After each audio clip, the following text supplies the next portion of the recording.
As sociedades modernas se tornaram uma fábrica de estímulos agressivos. As pessoas não têm defesa emocional, pequenos problemas causam grande impacto. Ficam anos na escola aprendendo a conhecer o mundo exterior, mas não sabem quase nada sobre a produção dos pensamentos, a forma de gerenciá-los e de administrar suas frustrações e angústias.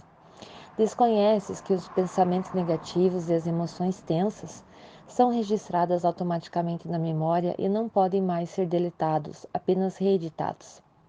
A educação moderna, apesar de ter ilustres professores, está falida, pois não prepara os alunos para a escola da vida. Temos sido vítimas da depressão, da ansiedade e das doenças psicossomáticas. Esperávamos que o ser humano do século XXI fosse feliz, tranquilo, solidário, saudável. Multiplicamos os conhecimentos e construímos carros, geladeiras, telefones e inúmeros equipamentos para facilitar nossa vida, para nos dar conforto e alegria. No entanto, nunca o ser humano se sentiu tão desconfortável e estressado.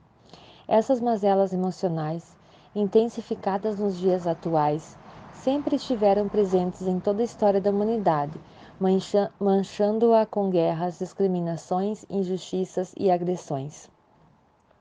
Ser feliz é o requisito básico para a saúde física e intelectual, mas do ponto de vista da psicologia, ser feliz não é ter uma vida perfeita, e sim saber extrair sabedoria dos erros, alegria das dores, força das decepções e coragem dos fracassos. O maior de todos os sonhos. Os comentários acima servem de pano de fundo para falar sobre o vendedor de sonhos. Logo após o encontro com João Batista, Jesus retornou a Galiléia e começou a discorrer de sinagoga em sinagoga sobre sua missão. As pessoas deliravam com sua eloquência. Sua fama se alastrava como fagulha de palha seca. Então ele foi até Nazaré e discursou na sinagoga sobre alguns dos seus mais belos sonhos. Seu projeto era espetacular. Na plateia estavam pessoas que o viram crescer. Elas certamente não dariam muito crédito às suas palavras, não valorizariam o plano transcendental do carpinteiro. Não era o melhor lugar para dizer as coisas fundamentais que ocupavam seus pensamentos. Mas Jesus sempre ia contra a lógica. Não tinha medo de ser rejeitado. A crítica não o perturbava. Na plateia também estavam seus jovens discípulos e um grupo de fariseus desconfiados de tudo o que ele fazia.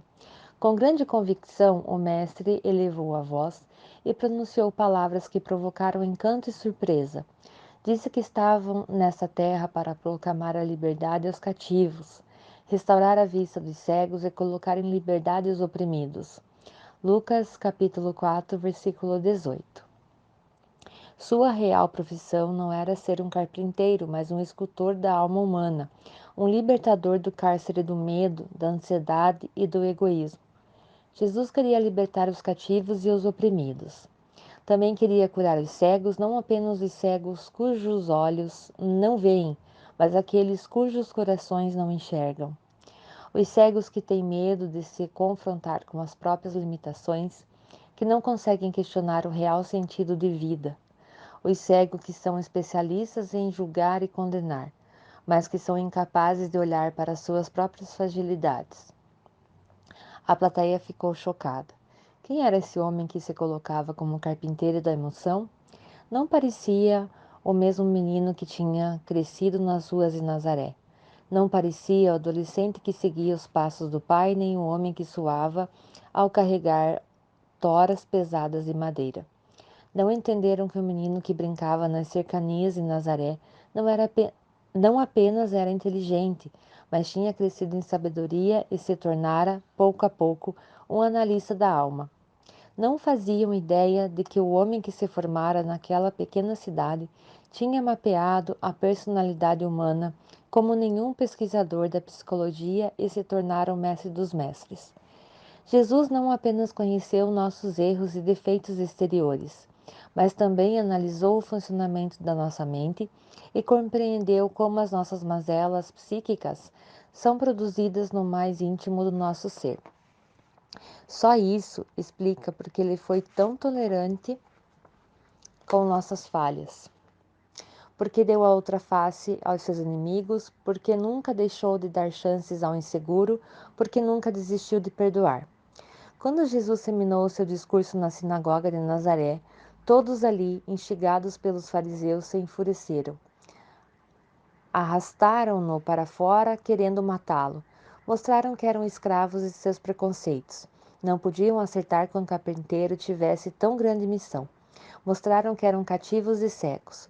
Eram livres por fora e oprimidos por dentro. Os discípulos ficaram assustadíssimos. Começaram a entender a dimensão do problema em que tinham se envolvido. Jesus vendia o maior de todos os sonhos, o sonho de uma alma arejada, saudável, livre e feliz. Ele queria ajudar o ser humano a romper os grilhões dos conflitos que controlavam e sufocavam a psique. Mas quem estaria disposto a ser ajudado? Jesus discorreu sobre as causas da ansiedade com muita lucidez. Suas ideias ainda perturbam a psiquiatria e a psicologia moderna. Afirmou que precisamos gerenciar os pensamentos e não gravitar em torno dos problemas do amanhã. Ele contemplava as flores e dizia que devemos procurar a grandeza das coisas simples. Certa vez, ele foi mais longe no seu discurso. Na festa que antecedeu sua prisão, desprezando o medo e a tensão do ambiente, convidou as pessoas a beberem de sua felicidade. Nunca alguém foi tão feliz na terra dos infelizes.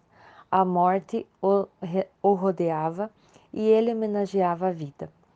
O medo o cercava, mas ele estava mergulhado num mar de tranquilidade. Que homem é esse, apaixonado pela vida mesmo quando o mundo está desabando sobre ele? O seu discurso foi relevante e complexo. Ele disse que os que crescem nele teriam acesso a um rio de águas vivas que fluiria no seu próprio interior. Ao usar a imagem do rio, ele quis transmitir que a energia psíquica não é estável, mas flutuante. Queria mostrar que o sonho da felicidade passa por um constante estado de renovação emocional, no qual não há tédio, angústia, rotina. Nesse estado, o prazer é inesgotável, mas não estável ou estático. Mostra que era possível plantar flores nos desertos, destilhar orvalho na terra seca, extrair alegria nas frustrações. Não bastava ser eterno, ele queria que cada ser humano encontrasse uma felicidade permanente e serena dentro de si. O vendedor de sonhos deixava perplexos seus ouvintes, tanto os seguidores quanto os perseguidores. Na ocasião desta festa, a escolta de soldados que estava incumbida de prendê-lo ficou paralisada. Era muito fácil aprisioná-lo, ele que não tinha nenhuma proteção. Mas quem consegue aprisionar um homem que abala os pensamentos? Quem consegue amordaçar um vendedor de sonhos que libera a emoção? Os soldados voltaram de mãos vazias. Os líderes de Israel que os enviaram ficaram indignados. Inquiridos, os soldados responderam: Nunca alguém falou como esse homem. Impactados com o que ouviram, eles desejaram ansiosamente beber da felicidade sobre a qual Jesus falava. Não foram seus milagres que mudaram a história da humanidade, foram seus sonhos. Jesus Cristo tem feito bilhões de pessoas sonharem ao longo dos séculos. Ele foi o maior vendedor de sonhos da história. Seus sonhos alimentaram a esperança dos portadores de câncer, dos que perderam seus amados, dos que sofreram injustiças, dos que tombaram no caminho, trazendo-lhe paz em meio a tormentas e refrigério no árido solo da existência. Sobre o toque dos seus sonhos, mesmo aqueles que não passaram por turbulências, encontram algo tão procurado e tão difícil de ser encontrado: o sentido da vida. Capítulo 5. O coração dos discípulos, os solos da alma humana. Os inimigos e os amigos o desconheciam. Subtítulo. Envolvidos pelos sonhos de Jesus, os jovens discípulos tiveram a coragem de virar a página de sua história e segui-lo. Deixaram para trás o futuro que havia traçado.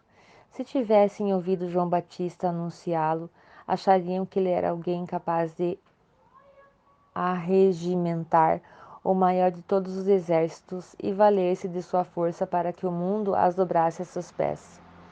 Mas ficaram impressionados com aquelas palavras que penetraram no âmago do seu ser.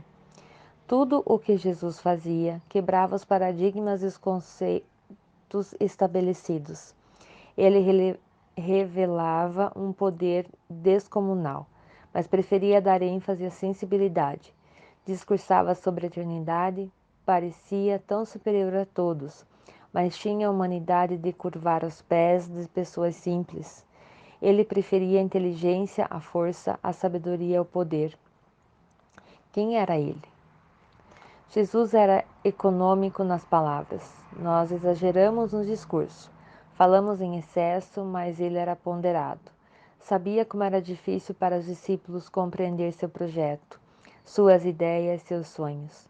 Por isso, nutria-lhes lentamente a alma e o espírito, como uma mãe que acalenta seus filhos. Tinha uma grande ambição: transformar os seus incultos discípulos e torná-los tochas vivas que pudessem incendiar o mundo com seus projetos e sonhos.